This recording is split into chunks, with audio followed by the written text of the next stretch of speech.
पतित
सिद्धांति गोस्वामी गुरु महाराज की जय।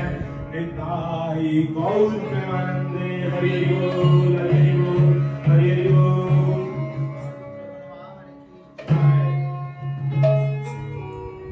राधा गोपीनाथ की जय।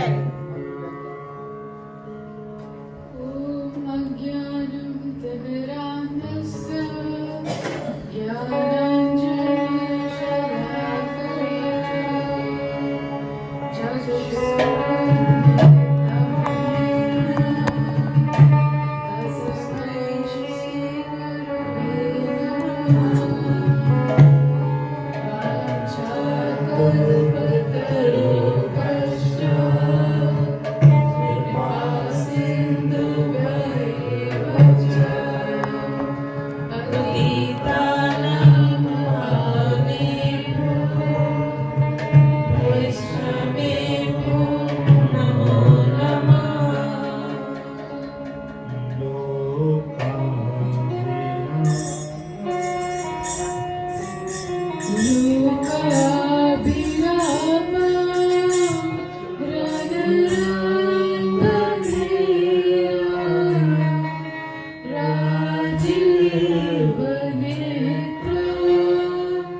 जानकी अतिशय प्रिय करुणा निधान की ताके जुगपद कमल मनाऊं जासु से भाग्य मति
श्री राम की जय। गत सत्र में हमने श्रवण किया कि किस प्रकार सती माता ने अपने देह को दक्ष के यज्ञशाला में त्याग दिया, अपने प्राणों को त्यागा। उस सभा में सबको ललकारते हुए, डांटते हुए कहा, उपदेश दिया, स्त्रियों के लिए भी उपदेश दिया, और उपदेश देने के बाद प्रार्थना की, भगवान से प्रार्थना की। कहा, तुलसीदास जी कह रहे हैं, सती मरत हरि सन बसऊ, सती मरत हरि सन बरु मागा, जन्म जन्म शिव पद अनुरागा। सती माता कहती है, हे हरि, मैंने आजीवन तप किया, आपकी भक्ति की, परंतु आपसे कभी कुछ मांगा नहीं, कुछ नहीं मांगा। परंतु आज मरते मरते एक वर मांगना चाहती हूँ, एक वर मांगना चाहती हूँ। क्या वर? कह रही है, जन्म जन्म शिव पद अनुरागा। अरे मेरे जितने जन्म हो जाए, हर जन्म में मेरी रति, मेरी मति वो शिव के चरणों में रहे। बस ये एक वर मुझको दे दो, एक वर मुझे दे दो। कहते हैं, हाँ, और इस बात का तो जगह जगह अनेक अनेक कथाओं में वर्णन है, अनेक अनेक जगह वर्णन है कि मरते समय जिस बात का हम चिंतन करते हैं, जिस बात का हम ध्यान कर, जिस व्यक्ति का ध्यान करें, जो हमारे मरते समय, जो हमारे लास्ट थॉट्स जो होते हैं, हमारी गति, हमारा अगला जन्म उसी पर ही आधारित होता है, उसी पर ही। यदि मरते समय भगवान के बारे में सोचेंगे तो भगवान का धाम मिलेगा, यदि संसार के बारे में सोचा तो फिर ये संसार मिलेगा, नरक मिलेगा। इसलिए कहा, अंतमति सो गति। जो मरते हुए हमारी मति होती है, वही हमारी गति होती है। इस बात को कैसे समझें? बोले कि समझ नहीं आ रहा कि क्या कहना चाहते हो आप। मरते हुए जो सोचेंगे वही होगा, वही गति मिलेगी। तो कैसे समझें? सरल भाषा में एक उदाहरण देते हैं। कहते हैं, घर में एक शादी थी। आज भी शादी का प्रसंग है ना, इसलिए विवाह से ही शुरू करते हैं। घर में एक विवाह, हाँ, घर में एक विवाह था। बहन का विवाह था, छोटी बहन थी। अब वो जो छोटी बहन, बड़ी बहन का विवाह हो तो उसको जितना उत्साह होता है ना, उसे जितनी खुशी होती है और किसी को नहीं होती। वो कहती है, तू सजे ना सजे, मैं तो तुझसे भी ज्यादा सजूंगी। बहन जो छोटी वाली होती है ना, वो यही होती है, दुल्हन से भी ज्यादा सजी जो हो, समझ जाओ वो छोटी बहन है दुल्हन की। बड़ा उसने श्रृंगार किया, खूब सुंदर स्नान किया, 4 घंटा लगा करके मेकअप किया, सुंदर वस्त्र पहने। परंतु अब शादी का घर है तो काम तो होगा ही, व्यस्तता तो होगी ही। कभी माता बुलाए, कभी पिता बुलाए, कभी चाचा बुलाए, कभी ताऊ बुलाए, कभी सखी बुलाए, कभी कोई बुलाए। इधर से उधर बेचारी, कभी कोई काम करे, कभी कोई काम, कभी कुछ लाना, कभी कुछ, कभी किसी गेस्ट को देखना, कभी कुछ। अब बेचारी इतना करते करते उसका मेकअप थोड़ा सा उतर गया, थोड़ा हल्का हो गया। बाल बड़े सुंदर बनाए थे, सुंदर सुंदर फूल लगाए थे, एक तो झड़ गए, थोड़ा ढीला ढीला हो गया सारा कुछ मेकअप। अब संध्या का समय हुआ, थोड़ा समय हुआ, फोटोग्राफी की बात हुई कि अब तो भाई विवाह बस संपन्न हो गया, फोटोशूट होता है ना, आ जाओ सब, दूल्हे आओ, दुल्हन आओ, बहन आए, माता पिता आए, सखी आए, सब आओ। अब आई वो, उसका फोटोशूट हुआ, क्लिक किया, अपनी फोटो देखी तो कहा, ये क्या है, ये क्या है? 4 घंटा लगा करके मैं तैयार हुई, इतना मैंने मेकअप किया, इतना सुंदर श्रृंगार किया, ये तो सब धुल गया, ये तो सब ढीला हो गया। अरे मैंने बालों में पुष्प लगाए थे, वो कहाँ गए? वो सब इधर उधर गिर गए, ये क्या हुआ? अब मुझे ये बताओ, जब वो फोटो खींची, वो क्लिक की, वो बिल्कुल अंतिम समय जब उस पिक्चर को क्लिक किया गया, देखेगी? क्या कैमरा ये देखेगा कि इसने कितने घंटे लगा करके स्नान किया, मेकअप किया, तैयार हुई, या वही उसी क्षण को बस वो कैप्चर कर लेगा? हाँ? उसी बिल्कुल मोमेंट को ही तो कैप्चर करेगा, वो पीछे थोड़ी देखेगा कि क्या हुआ। उसी प्रकार से जब हम मृत आसन पर होते हैं, वो हमारी अंतिम घड़ी, वो कैमरे में हमारी फोटो खींच रही है उस समय, और उस समय जो हमारे मन की स्थिति होती है वो ही हमको गति प्रदान होती है। वो फिर कैमरा नहीं देख रहा कि इसने कितना घंटा लगा करके तो कभी चलो कोई कथा सुनी थी, वो नहीं देख रहा। उदाहरण, भरत महाराज, राज ऋषि भरत अपना सारा राज्य छोड़ करके वन में आए, कितनी तपस्या की। अरे भक्ति के अंग पालन करते करते वो उच्च स्थिति को प्राप्त हो गए थे, शुद्ध उस स्थिति में आ गए थे। सीढ़ियां होती है ना भक्ति की, उच्च स्थिति पर आ गए थे। परंतु तभी क्या हुआ, वो हिरनी भागती हुई जा रही थी, सिंह से बचती हुई। उसके गर्भ से भय के कारण हिरण का जन्म हो गया। वो छोटा सा हिरनी डर के मारे आगे भागती हुई चली गई, और ये तब कर रहे थे, इन्होंने ये दृश्य देखा और इनके हृदय में करुणा हो गई। करुणा हुई वो तो अच्छी बात है, वो सब होना अच्छी बात है। अरे थोड़े दिन रख लेते उस हिरण के बच्चे को और फिर वापस छोड़ देना था, परंतु क्या हुआ, आसक्ति ऐसी हो गई उस हिरण के बच्चे में। खाए तो हिरण का बच्चा, तूने पहले खाया नहीं खाया, फिर मैं खाऊं। सारी भक्ति के अंग एक एक करके छूटने लगे, एक एक करके। अब ध्यान नहीं लगता, अब बस दिमाग में यही रहता, चित्त में यही रहता, वो हिरण के बच्चे को खिलाऊं, उसको पिलाऊं, उसको घुमा करके लेकर के आऊं। एक दिन वो हिरण का बच्चा जंगल में खो गया, और उसके विरह में ये भरत जी ने अपने प्राणों को त्याग दिया। उस हिरण के बच्चे का चिंतन करते करते उसके विरह में प्राणों को त्यागा, तो गति क्या हुई, वो हिरण ही बन गए। इसलिए कहा कि जो मति सो गति, मरते समय जिसका हम चिंतन करेंगे वैसी ही गति हमें प्रदान हो जाएगी।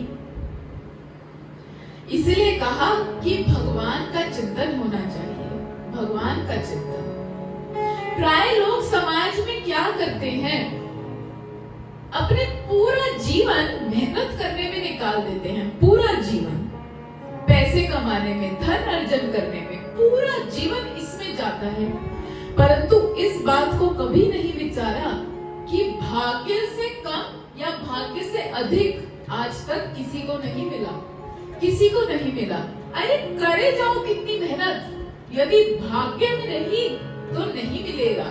उदाहरण, एक बड़े ही घर के व्यक्ति, बहुत बड़े घर के व्यक्ति अपने घर में पार्टी रखे, हाँ, खूब वहां पे खूब खान पान, क्या 56 भोग बने हैं, सब लोग आकर के एंजॉय कर रहे हैं, सब लोग वो पा रहे हैं। कोई इनसे पूछे कि अरे आपने तो ये पूरा आयोजन रचा, हाँ, आपने ही सारा कुछ होस्ट किया, आप ही कुछ नहीं ले रहे, अरे आप भी तो कुछ लीजिए। वो कहें कि अरे हम लोग कुछ ले नहीं सकते, हमें शुगर है, डायबिटीज है, हम खा नहीं पाएंगे।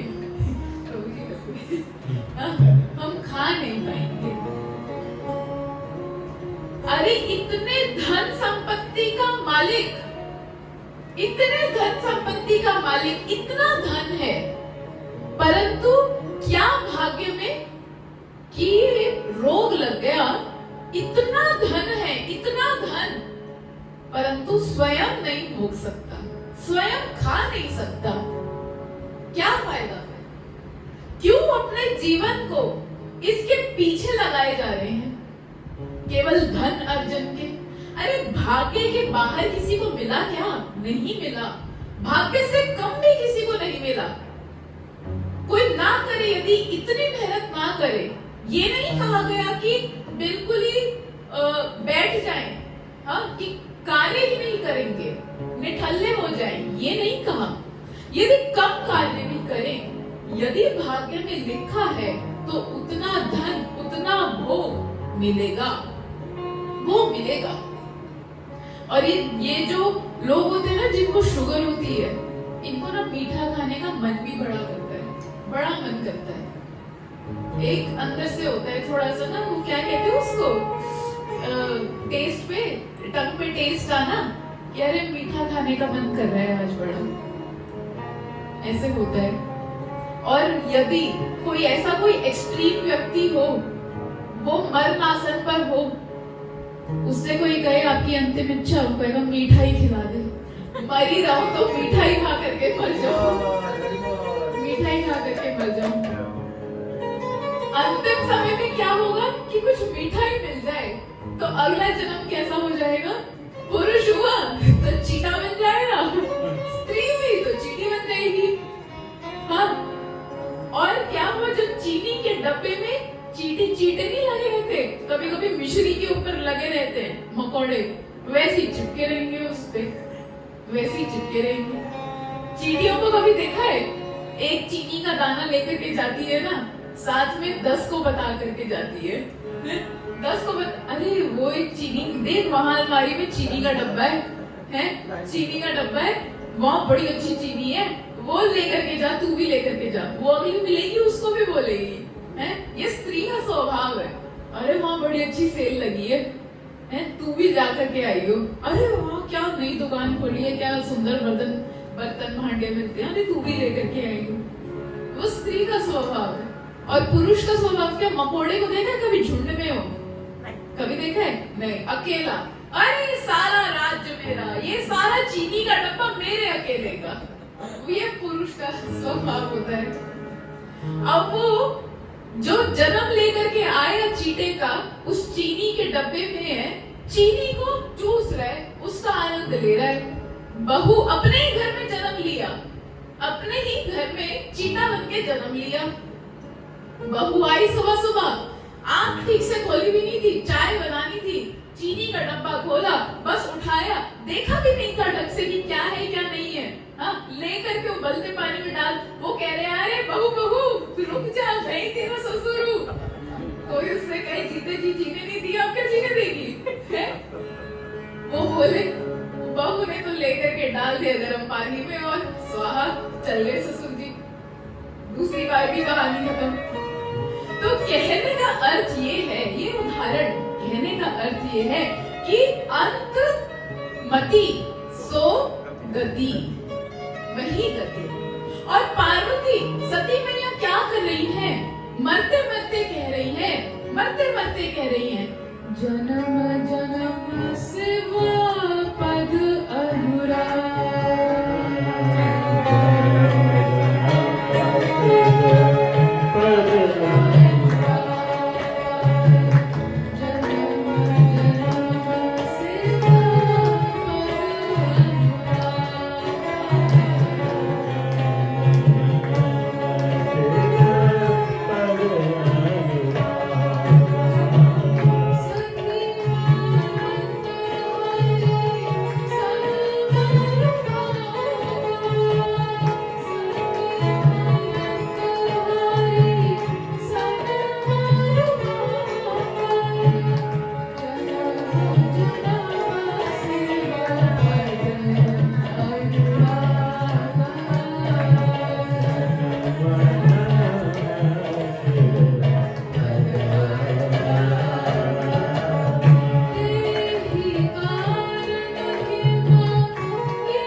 पग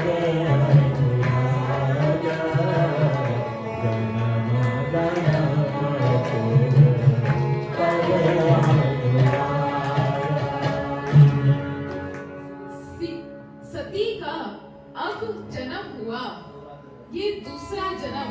उन्होंने मांगा था ना कि शिव के चरणों में सदा ही सदा मेरी रति बनी रहे, मेरी आसक्ति रहे शिव के चरणों में।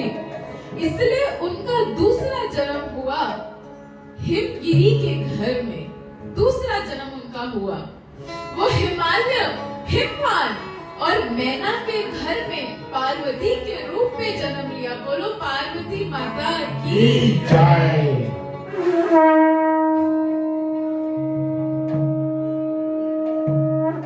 जब पार्वती मैया ने जन्म लिया तो वो पूरा हिमाचल सिद्धि और संपत्ति से भर गया। पूरा हिमाचल, आज उस पूरे हिमाचल में शुद्ध वायु बह रही है, शुद्ध नदियां बह रही हैं, वातावरण इतना शुद्ध हो गया। जब जन्म हुआ तो इतना सुख और आनंद हुआ, इतना सुख आनंद हुआ। समस्त ऋषियों ने बड़े ही सुंदर सुंदर आश्रम बना लिए और इन हिमाचल ने सबको उपयुक्त स्थान प्रदान किया।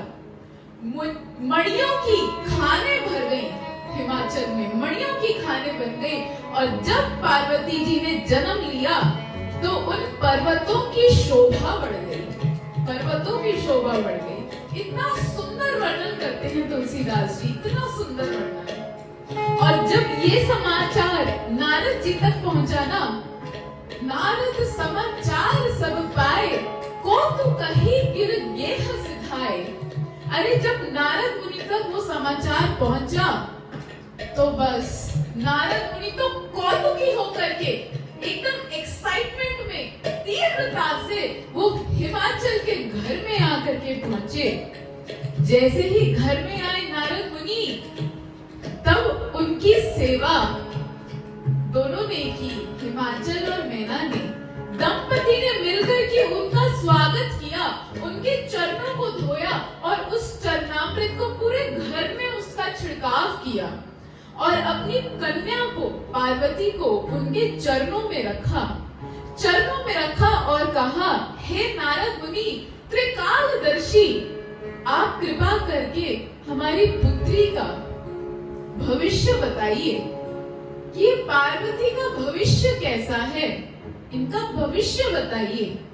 तब नारद मुनि ने कहा, अनेकों अनेक गुणगान गा रहे हैं पार्वती मैया के, कह रहे हैं अरे इतनी गुणवान है आपकी ये पुत्री, सर्व गुण संपन्न। एक कन्या में जितने गुण होने चाहिए वो समस्त गुण इनमें हैं। अरे इनकी पूजा तो पूरा जगत करेगा, ये भवानी के नाम से जानी जाएंगी, जगत जननी है ये। और स्त्रियां इनका नाम लेकर के अपने पतिव्रता धर्म का पालन करेंगी, ऐसी हैं ये। पर ये कभी भी किसी ज्योतिष के निकट जाओ ना, ये पर जरूर आ जाता है। किसी को भी कुंडली दिखाएंगे ना, अरे बहुत अच्छा है, सब कुछ अच्छा है, पर जैसे ही नारद मुनि ने कहा पर, तो ये दोनों दंपति जो हैं, हिमाचल और मैना, ये हुए पर क्या, हे मुनि पर क्या? नारद मुनि ने कहा, मैंने इनके गुण बताए, पर एक प्रॉब्लम है छोटी सी। क्या प्रॉब्लम? ये सारंग राग में देखो सुनते हैं क्या प्रॉब्लम है।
इसका जो पति है, एक अवगुण है, बस एक अवगुण है।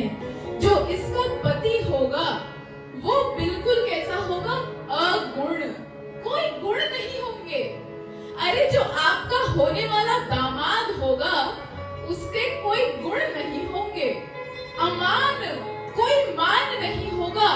मातु पितु हीनः, अरे आपकी पुत्री का जो पति होगा उसका कोई माता पिता नहीं होगा। उदासीन, उदासीन स्वभाव माने विरक्त स्वभाव का होगा। और जो भी होगा जटाधारी होगा, अकाम होगा, नग्न होगा और अमंगल वेश वाला होगा, अमंगल वेश वाला होगा। अरे इतना तो श्रवण करते ही दोनों हिम और मैना बिल्कुल ही उनके नेत्रों में अश्रु भर आए कि ये क्या कह रहे हैं आप नारद मुनि? आप तो मुनि हैं, आपका तो कहा भी असत्य कभी नहीं जा सकता, ये आप क्या कह रहे हैं? और उनके साथ ही साथ जो समस्त सखियां, हाँ, मैना की जितनी समस्त सखियां थी वो श्रवण कर रही है इस बात को। जितने लोग उपस्थित हैं वहां पर वो सभी के सभी इस वार्तालाप को सुन रहे हैं और सभी के नेत्रों में अश्रु आ गए कि ये क्या, ये कैसा अवगुण, ये कैसा अवगुण, ये कैसा अवगुण। अरे हमारी पार्वती ऐसा वर, ये क्या? और पार्वती जी उन्होंने भी ये बात सुनी, पर उनके मन में इस बात को सुनकर के प्रसन्नता हुई। और तुलसीदास जी इस बात का वर्णन कर रहे हैं कि उस क्षण पार्वती जी के मन में वो शिव जी के चरणों के प्रति जो रति थी वो वापस उत्पन्न हो गई, वो वापस उत्पन्न हुई। और पार्वती मैया की भी आंखों में अश्रु, परंतु खुशी के और अपने भावों को छुपा गई, अपने भावों को छुपा गई, किसी को पता नहीं लगने दी। मैना और हिम ने पूछा कि हे नारद मुनि कुछ तो उपाय होगा, अरे कुछ तो उपाय होगा इसका। नारद मुनि कहते हैं हाँ थोड़ा कुछ तो मैं बता सकता हूँ। देखो ये जितने लक्षण है ना ये सारे मुझे शिव में नजर आ रहे हैं, ये समस्त लक्षण शिव के हैं। यदि शिव से विवाह हो गया तो ये जितने अवगुण हैं ये भी गुण में परिवर्तित हो जाएंगे, ये भी गुण में परिवर्तित हो जाएंगे। कैसे? कैसे? देखो जिस प्रकार गंगा जी में कुछ अशुद्ध वस्तु आके मिल जाए, यदि गंगा जी में मदिरा कोई फेंक दे तो क्या वो गंगा अपवित्र हो जाती है? नहीं। यदि सूर्य किसी अपवित्र वस्तु को स्पर्श कर दे, सूर्य वो तो पुष्प को भी स्पर्श करता है और सूकर की टट्टी को भी स्पर्श करता है, क्या सूर्य अपवित्र है? नहीं। अग्नि अच्छे बुरे सत असत हर वस्तु को स्पर्श करती है, पर क्या अग्नि अपवित्र है? नहीं है। अरे जिस प्रकार सूर्य, अग्नि, गंगा ये कभी अपवित्र नहीं हो सकते, उसी प्रकार शिव कभी अपवित्र नहीं हो सकते, कभी नहीं हो सकते। यदि वो शिव हैं तो वो अवगुण भी गुण हैं, वो अवगुण जो है वो भी गुण है यदि वो शिव है। नारद मुनि कहते हैं यदि इसका विवाह शिव से हो जाए तो फिर बात बन जाए।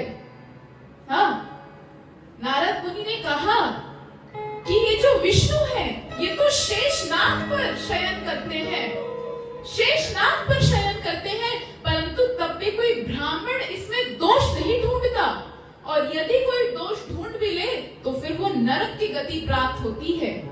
इसी प्रकार शिव में कोई दोष नहीं ढूंढ सकता, और यदि कोई ढूंढे तो उसको नरक की गति ही प्राप्त होगी। परंतु हे हिमवान, आपकी पुत्री को उसके लिए पड़ेगा, तपस्या करनी होगी, तपस्या करनी होगी। यहाँ पे भी एक शिक्षा मिलती है, एक शिक्षा मिलती है। क्या? कभी कभी ऐसा होता है ना, हम ज्योतिषियों के निकट, पंडितों के निकट जाते हैं, वो कहते हैं कि सब ठीक चल रहा है, इतना अमंगल है, लेकिन इसका उपाय भी है और इसका उपाय हम कर सकते हैं। हम आपके लिए मंत्र उच्चारण कर देंगे, आप केवल हमें वो दक्षिणा दे देना। हाँ, केवल दक्षिणा दे देना, हम आपके लिए करके दे देंगे। जो ये कहते हैं बिल्कुल गलत है, बिल्कुल गलत। अरे जीव इस संसार में अकेला आया, जाना अकेला, कर्म खुद किए अकेले और भोगना भी खुद अकेले ही पड़ता है। कोई दूसरा उसके लिए कर दे, ऐसा नहीं हो सकता, नहीं हो सकता। ये तो केवल जीविका बनाने का एक सिस्टम हो गया। कोई दूसरा मंत्र कर दे और वो हमको लग जाए, ऐसा नहीं होता, स्वयं करना पड़ता है। इसलिए नारद मुनि ने ये नहीं कहा कि मैं कर देता हूं, कहा इसको, कन्या को ही, पार्वती को स्वयं तप करना पड़ेगा, स्वयं तप करना पड़ेगा। ये बात जान करके तो मैं ना, माता है ना, बिल्कुल रोने ही लग गई, बिल्कुल रोने लग गई कि अरे मेरी कन्या को तप करना पड़ेगा। फूल जैसी जो उनका देह था वो तप करने योग्य नहीं था। छोटी सी बालिका, छोटी सी बालिका। परंतु आज हिमवान कहते हैं कि देखो मैना, नारद मुनि, मुनि है, भगवान के भक्त हैं, संत हैं, शुद्ध हैं। उनकी कथा, उनकी कही हुई वाणी कभी भी असत्य नहीं हो सकती, कभी असत्य नहीं हो सकती। यदि उन्होंने कहा कि तप करना होगा तो तप करना होगा, वही उचित है, वही उचित है। तुम जाओ पार्वती के निकट और उसको बोलो कि जाके तप करे। मैना आई, पार्वती को अपनी गोद में लिया, रो रही है, क्रंदन कर रही है। छोटी सी पुत्री, छोटी सी बालिका उनको चूम रही है। फिर एकदम मुंह में हवा भरती है कि बोले, लेकिन फिर अश्रु निकल जाते हैं। फिर हवा भरती है मुंह में कि बोलूं कि पार्वती, पाप बोला कि फिर अश्रु निकल गए, रुक ही नहीं पा रही। और इतने में पार्वती माता ने स्वयं कह दिया कि माता मुझे तप करने जाना है, मुझे तप करने जाना है।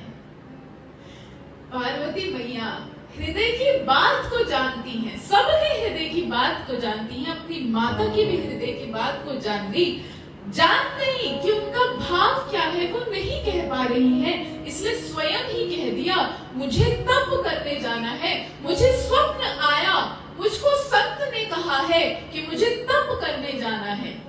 अरे ये तप ऐसा, ये पूरी पृथ्वी इस तप पर टिकी हुई है। इस तप के बल से शेषनाग ने पृथ्वी को अपने मस्तक पे धारण किया हुआ है। ये तप का बल ऐसा, तपस्या बल बढ़ाने वाली, मुझको तप करना है, पार्वती मैया ने कहा। और पार्वती मैया छोटी सी है, अपने महल से तपस्या करने को वन में जा रही है और पूरा गांव रो रहा है, पूरा गांव आज इनके लिए रो रहा है। और कुछ तो कह रहे हैं नहीं जाने देंगे हम। अरे छोटी सी कन्या हो तुम, जिनके जन्म होने पर इतना आनंद हुआ, उसको आज तप करने जाने दें? ऐसे कैसे, ऐसे कैसे तप करने जाने दें? नहीं, हम नहीं जाने देंगे। अरे जो होगा देखेंगे, हम तप कैसे करने जाने दें? नहीं। तब ऋषि आए, वेद शिरा ऋषि, वे आए और उन्होंने उपदेश दिया, उपदेश दिया, पार्वती मैया के गुणों के बारे में बताया और सांत्वना प्रदान किया, सबको शांत किया। पार्वती मैया उधर तप करने गई। वर्णन है, तुलसीदास जी कह रहे हैं इतना कठोर तप किया, इतना कठोर, हजारों वर्ष तक तप किया। ये नहीं कि 5-6 साल के लिए गई थी और वापस आ गई। 4-5 हजार वर्ष तक, हजारों वर्ष तक तप किया। छोटी सी बालिका वन में चली गई, अन्न त्याग दिया, जड़ मूल उसको खाया 1000 वर्ष तक, फिर वो भी त्याग दिया, फिर केवल सूखे पत्ते खाए 3000 वर्ष तक, फिर वो भी त्याग दिया। अब जल भी त्यागा, सब कुछ त्याग दिया, सब त्याग दिया। इतना कठोर तप किया, इतना कठोर तप किया। और तब उस तप के बल से देववाणी हुई, देव प्रकट हुए और उन्होंने कहा, तुम्हारी तपस्या से देव प्रसन्न हैं और तुम्हारे निकट शीघ्र ही सप्त ऋषि आएंगे और उसके बाद जब तुम्हारे पिता तुम्हें लिवाने आएंगे तो हट मत करना, चली जाना, चली जाना। इतना तप किया। अरे जब उनके निकट देखने आए थे तो वो साक्षात तपस्या की मूर्ति लग रही थी, तप की विग्रह लग रही थी। इतना इतना बल तपस्या का, और ऐसा कठोर तप उन्होंने किया। यहाँ दूसरी ओर क्या हो रहा है? दूसरी ओर तारकासुर नामक एक असुर देवताओं को खूब परेशान कर रहे हैं, खूब परेशान कर रहे हैं। ये तारकासुर देवताओं को मारता। देवता बड़े परेशान थे इससे, ब्रह्मा के निकट गए और कहा, अरे ब्रह्मा जी कुछ तो उपाय बताएं। जब भी देवताओं के ऊपर कुछ भी संकट आता है भागते हैं तुरंत ब्रह्मा जी की ओर। फिर भागे। ब्रह्मा जी ने कहा, इसका वध तो केवल शिव का पुत्र ही कर सकता है। देवताओं ने कहा, शिव का पुत्र? अरे शिव की शादी हुई नहीं, पुत्र कब होगा, वध कब होगा? अरे उतने में हम ही मर जाएंगे। ये क्या बात हो गई? शिव का पुत्र वध करेगा? शिव समाधि में है। कब तो समाधि टूटेगी, कब तो विवाह होगा, विवाह के बाद फिर हनीमून भी तो चाहिए, फिर उसके बाद तो कोई संतान होगी, फिर कब वो बड़ा होगा, वध करेगा, तब तक तो हमारा ही हरि बोल हो जाएगा। हम क्या करें ब्रह्मा? तब ब्रह्मा जी कहते हैं, अच्छा देखो, ये जो शिव की तपस्या है इसको तोड़ने का काम तुम करो और विवाह को जोड़ने का काम मैं करता हूं। ये तोड़ना जोड़ना, इसमें तो ये ब्रह्मा और देवता लग गए। शिव की तपस्या को तोड़ने के लिए देवताओं ने कामदेव को भेजा। कामदेव, वो कामदेव जिसके इतने से प्रभाव से, एक कटाक्ष से समस्त संसार के जो जीव है ना, ये इस संसार में उलझ के रह जाते हैं। वो कामदेव आज साक्षात भगवान शिव के समक्ष जा रहे हैं और अकेले नहीं जा रहे, अपने रथ पे सवार होकर के जा रहे हैं, जिस रथ पे एक झंडा लगा है और उस झंडे पर एक मत्स्य बनी है, मछली वो बनी है, और अपनी पूरी सेना के साथ जा रहे हैं। और क्यों जा रहे हैं पता है? ये भी वर्णन किया कि पर उपकार करने जा रहे हैं, देवताओं पे उपकार करने जा रहे हैं कि इन देवताओं की कुछ सहायता कर दूं। और जब जा रहे हैं ना, तब इनके मति में ये भी चल रहा है कि शिव के निकट जा रहा हूं, नहीं टिक सकूंगा, नहीं टिक सकूंगा, मर जाऊंगा। और फिर क्या हुआ? इन्होंने अपना वेग ऐसा बढ़ाया, अपना पराक्रम ऐसा दिखाया कि पूरा संसार उस काम के वेग में जलने लगा। पूरा संसार उस काम के प्रभाव में डूब गया। ऐसा प्रभाव हुआ कि ब्रह्मचारियों के ब्रह्मचर्य टूट गए, यज्ञ की अग्नि बुझ गई, यज्ञ रुक गए, ध्यानियों के ध्यान टूट गए, तपस्वियों के तप टूट गए। अरे जड़, ये चेतन वस्तु तो छोड़ो, मनुष्य तो छोड़ो, जो जड़ है ना, जड़ भी अपनी मर्यादा को भूल गए। वो लताएं झुकती हुई चली गई, वृक्ष उनकी ओर झुकते हुए चले गए। पूरा संसार काम के वेग में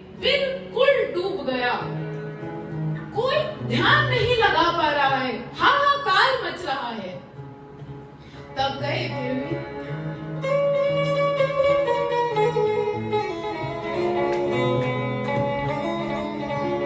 भय काम बस जोगी सता बस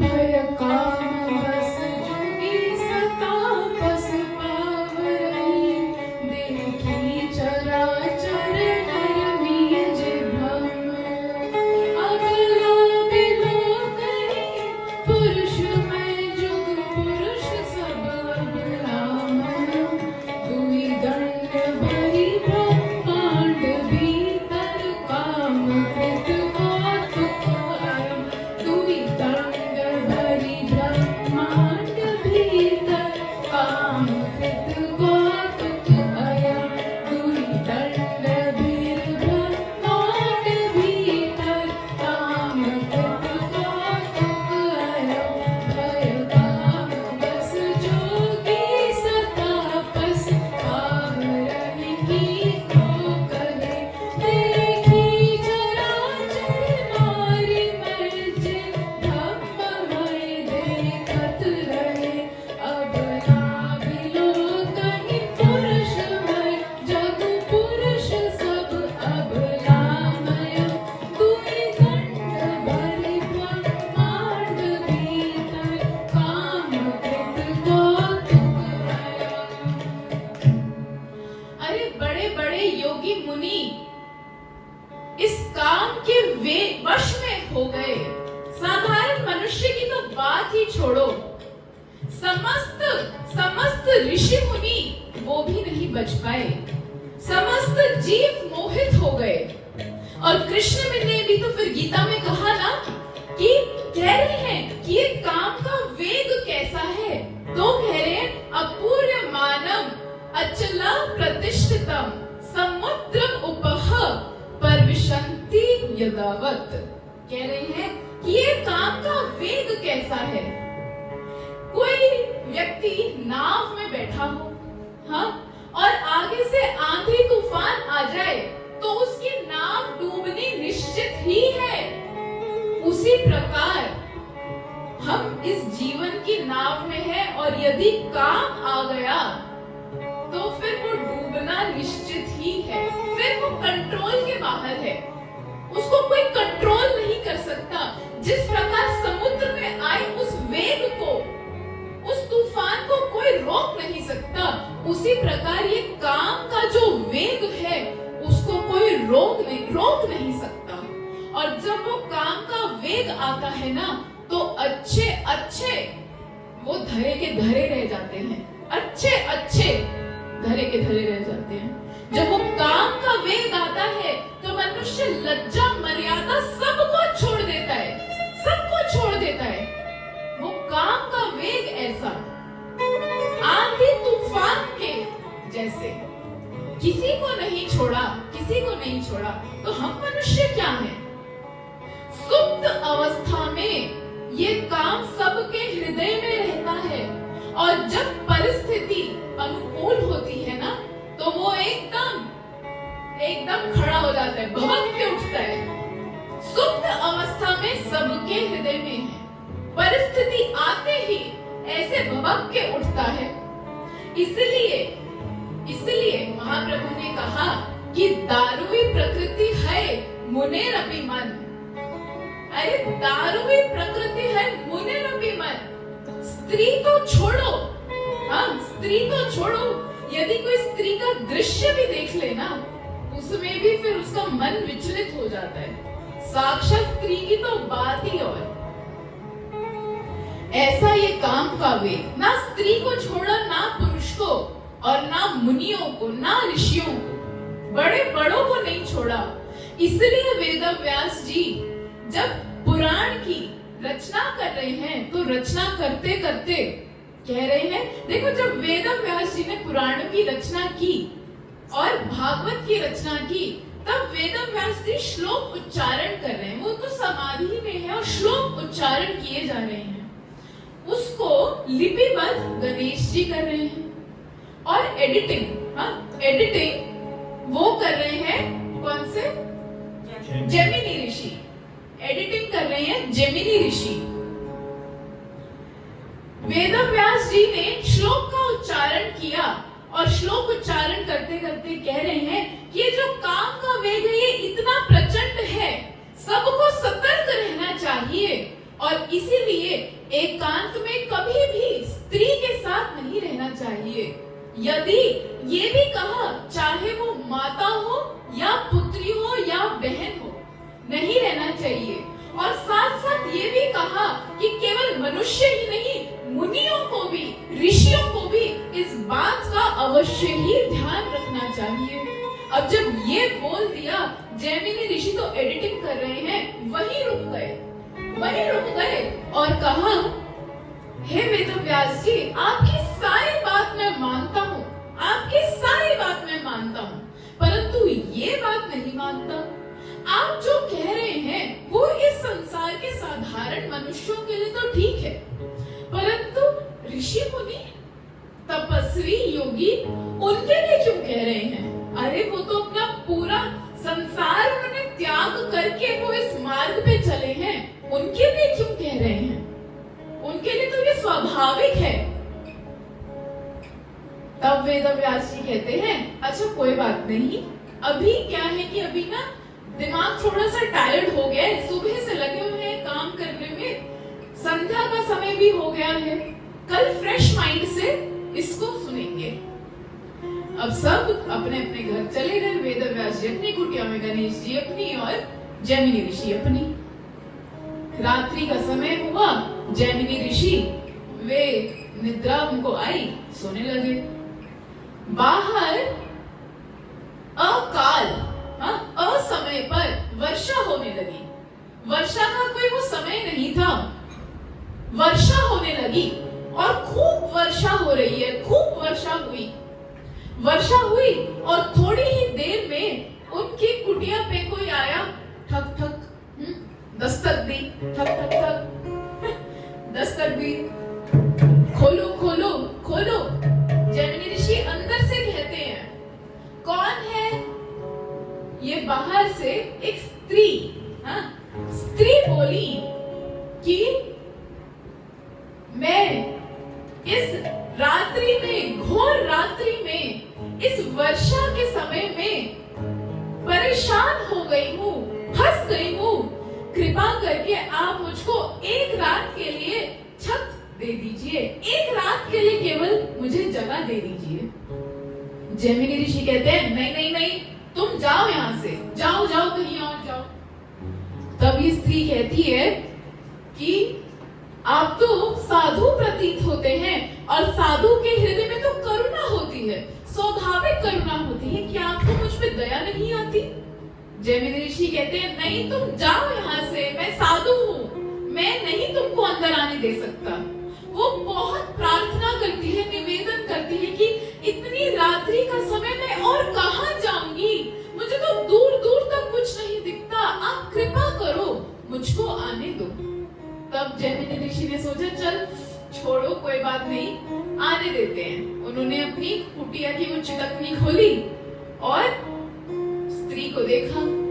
स्त्री को जो देखा तो उनका जो वस्त्र था वो बारिश के कारण भीग गया था और उनके अंग प्रत्यंग कुछ कुछ दिखाई दे रहे थे। जैमिनी ऋषि तुरंत एकदम से बाहर आए और कहा, तुम देखो, जाओ अंदर जाके सो जाओ, ये कुंडी लगा लो ऊपर, मैं बाहर सोऊंगा, कोई भी कितनी भी आवाज करे अंदर मत आने देना, कोई भी, चाहे मैं क्यों ना बोलूं, अंदर मत आने देना किसी को भी। कहती है, ठीक है मम्मी, जो आपकी आज्ञा। चली गई अंदर। अब रात्रि का समय है, बज रहे हैं 2-3 बज रहे हैं, हाँ, सो रहे हैं जैमिनी ऋषि बाहर, पर सोते सोते वो दृश्य स्वप्न में आ गया, नेत्रों के सामने आ गया कि कैसे उनकी साड़ी भीगी हुई थी। वो दृश्य सामने आ गया और जैमिनी ऋषि छटपटा के उठ गए। छटपटा के उठे और दरवाजा खटखटाने लगे, खोलो खोलो खोलो। अंदर से स्त्री कहती है, कौन हो? मैं, अरे मैं इस घर का मालिक, खोलो। कहती नहीं खोलूंगी। क्यों नहीं खोलेगी? हाँ, मैं इस घर का मालिक हूँ, मैंने ही तुमको जगह दी, मैंने ही तुमको तुम्हारी सहायता की, मुझको मना करती हो? हाँ जी। क्यों? क्योंकि आपने ही कहा था चाहे कोई भी हो, चाहे आप स्वयं क्यों ना हो, दरवाजा नहीं खोलना। जैमिनी ऋषि तड़प रहे हैं, नहीं रुका जा रहा उनसे। क्यों? देखो यहाँ एक शिक्षा भी देते हैं। ये जो इस प्रकार के दृश्य होते हैं ना, ये हमारे मन में बस जाते हैं। कोई सुंदर दृश्य हम देखें तो वो एक बार को फिर भूल जाएंगे। हाँ, फिर भूल जाएंगे। पिछली भागवत में पहले दिन कौन सा कलर था? नहीं याद। मैंने डिसाइड किया था, मुझे याद है। नहीं याद। मैंने भी वो उस कलर का पहना था, नहीं याद। अब बता, जोर करने में याद कर। हाँ, नहीं याद आता। चलो तीसरे दिन का बता दो। ये डिफिकल्ट वाला है। कहने का अर्थ ये कि यदि हम इस प्रकार के कोई ऐसे सुंदर दृश्य देखें, कोई साधारण दृश्य देखें, या ठाकुर जी के दर्शन करें। हाँ, ठाकुर जी के दर्शन तो रोज करने जाते हैं। पिछले हफ्ते उन्होंने क्या पहना था? कौन से रंग का था? या अभी जो प्रोग्राम हुआ मठ में, तब कौन से रंग के वस्त्र पहने राधा माधव जी ने? नहीं याद होंगे। परंतु 10 वर्ष पहले यदि कोई कुदृश्य देखा होगा, वो अवश्य याद रहेगा, वो अभी भी दिमाग में एकदम फिट होगा। ये शिक्षा है कि कोई ऐसे कुदृश्य, गलत दृश्य यदि हम देख लेते हैं तो वो मन में एकदम फिट हो जाते हैं। ऐसे ही जैमिनी ऋषि के हृदय में, वो मन में, चित्त में एकदम वो दृश्य फिट हो गया और ये छटपटा रहे हैं, छटपटा रहे हैं। जब उस स्त्री ने मना कर दिया द्वार खोलने से, तो जैमिनी ऋषि ने क्या किया? ऊपर छत को तोड़ करके अंदर कूद गए, अंदर कूद गए कुटिया में। और ये कह रही है, अरे ये आप क्या कर रही हैं? छत को ही तोड़ करके कूद गए। जैमिनी ऋषि आते ही कहते हैं, स्त्री, मुझे तुमसे विवाह करना है अभी। स्त्री कहती है, अभी? हाँ, अभी, अभी विवाह करना है, इसी क्षण। तब वो कहती है, अरे आप जैसे मुनि अगर मुझे मिल जाए, हाँ, तो मेरा तो भाग्य ही उदित हो जाएगा। परंतु देखो, मेरे घर में, हाँ, मैं जिस कुल की हूँ उसमें एक प्रथा है। क्या प्रथा? तुम जो बोलोगी मैं करूंगा। कहती है, जो वर होता है ना, उसको वधु को अपने पीठ पर लेकर के घर के 7 चक्कर लगाने होते हैं। करोगे? जैमिनी ऋषि कहते हैं, अभी करना है ना? हाँ, कर दूंगा। आजू बाजू देखा, कोई नहीं है। हाँ, कोई नहीं है। बने जैमिनी ऋषि घोड़ा, बैठी वो स्त्री उनके ऊपर, 1 2 3 4 5 6 7 चक्कर लगाए पूरे घर के। और जो ही ऊपर उठे तो देखा, अरे ये तो धोखा हो गया। हाँ, स्त्री तो कहाँ गई? वो साक्षात वेद व्यास जी ही थे। वो वेद व्यास जी थे जो स्त्री का रूप लेकर के आए। और वेद व्यास जी कह रहे हैं, बताओ तो क्या ख्याल है मेरे बारे में? हाँ? सुंदर तो हूँ, सही नहीं है? जैमिनी ऋषि कहते हैं, महाराज समझ गया, समझ गया, अभी लेकर के आता हूँ उस ग्रंथ को। वेद व्यास जी कह रहे हैं, कोई बात नहीं, कल सुबह कर लेना आराम। नहीं, अभी के अभी लिख देंगे, अभी के अभी लिख देंगे कि नहीं करना। सब मुनियों ऋषियों को भी नहीं करना। ये काम का वेग ऐसा प्रचंड है, अभी लिख देंगे। कल सुबह तक फिर मति पलट गई तो, और अभी लिख दिया, अभी लिख दिया। ये काम का वेग ऐसा। और कामदेव ने पूरे संसार को ऐसा वश में कर लिया। और कामदेव शिव के निकट आज प्रकट हो गए, बिल्कुल समक्ष प्रकट हुए। शिव जी ने देखा, वे ध्यान में थे, उन्होंने देखा कि कैसे ये कामदेव के पराक्रम से पूरा संसार उथल पुथल हो रहा है। उनको क्रोध आया, शिव को क्रोध आया, तीसरा नेत्र खोला और वहीं उस कामदेव को भस्म कर दिया, वहीं भस्म कर दिया। जो कामदेव को भस्म किया, उनकी पत्नी रति वो रोते रोते क्रंदन करते हुए आई, कहा कि हे शिव, ये आपने क्या किया, ये क्यों किया, मेरे पति, अब मैं क्या करूंगी, अब मैं क्या करूंगी। शिव शांत हुए।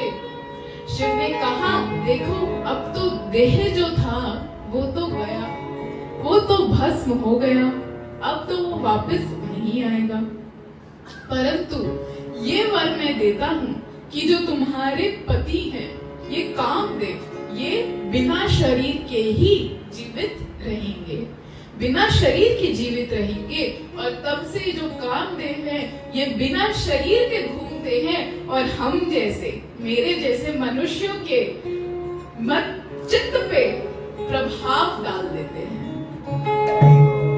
कभी भी बुद्धि में आकर के बैठ जाते हैं, इस दिमाग में आकर के बैठ जाते हैं।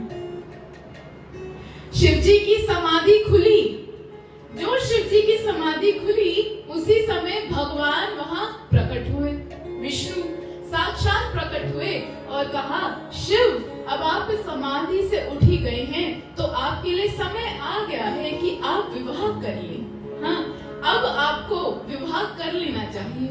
शिव जी कहते हैं, विवाह? अरे इसका तो नाम भी मत लो।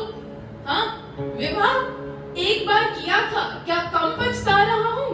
अरे ऐसी चोट खाया हूँ, फिर से वही गृहस्थी में चला जाऊं? नहीं नहीं नहीं प्रभु, मुझे तो क्षमा करो, मैं तो समाधि में अपने राम को याद कर रहा हूँ, उनके प्रति, उनके चरणों में ऐसा अनुराग हुआ है, अब कहाँ मैं इस गृहस्थी में जाऊंगा, अब मेरे बस की बात नहीं है। परंतु भगवान कहते हैं, देखो शिव, ये मेरी इच्छा है कि तुम गृहस्थी में जाओ, विवाह करो, ये भगवान की इच्छा है कि गृहस्थी में जाएं। और इच्छा, गृहस्थी में जाते हुए मन में चिंतन यही होना चाहिए कि ये भगवान की इच्छा है, भगवान की इच्छा। तब शिव जी ने कहा, यदि आपकी इच्छा है तो ठीक है, मैं तैयार हूं। उसी समय वो उपयुक्त काल देखते ही कि अब शिव तैयार है, ब्रह्मा जी आ गए। ब्रह्मा जी आए और कहा, शिव आपके लिए एकदम परम सुंदरी, बिल्कुल आपके लायक, जो बचपन से ही तप करती आ रही है, इतनी सुंदर कन्या मैंने देखी है, इतनी सुंदर कन्या पार्वती, वो आपके लिए बिल्कुल परफेक्ट मैच, बिल्कुल आपके लिए ही बनी है वो। शिव जी तो सब कुछ जानते हैं, सब कुछ जानते हैं, वो जानते हैं कि ये सती ही है जो अब पार्वती बन के आई है। परंतु शिव कहते हैं कि ऐसे नहीं, ऐसे नहीं, पहले परीक्षा होगी, पहले इनकी पार्वती जी की परीक्षा लेनी होगी। और परीक्षा लेने के लिए सप्त ऋषियों को भेजा, सप्त ऋषियों को भेजा। ये सप्त ऋषि, रुको क्या, हरे कृष्णा कृष्णा कृष्णा हरे हरे, हरे राम राम राम हरे हरे।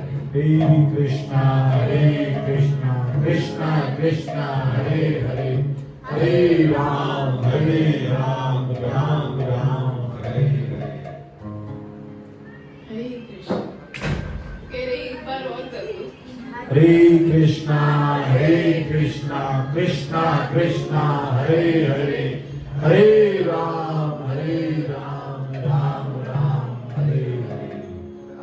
हरे कृष्णा कृष्णा कृष्णा हरे हरे, हरे राम राम राम हरे हरे।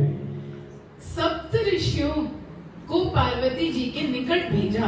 पार्वती जी अभी भी वे तपस्या ही कर रही हैं, अभी भी वन में हैं। जब ये सप्त ऋषि आए, सप्त ऋषि आज भी आकाश में विद्यमान हैं। वो सप्त ऋषि पार्वती जी के निकट आए और उनसे एक प्रश्न पूछा। कहा, हे पार्वती, तुम इतनी कठोर तपस्या कर रही हो, परंतु ये तप कर क्यों रही हो? पार्वती कहती हैं, हे सप्त ऋषियों, यदि मैं आपको बताऊं तो आप हंसेंगे तो नहीं? हंसेंगे तो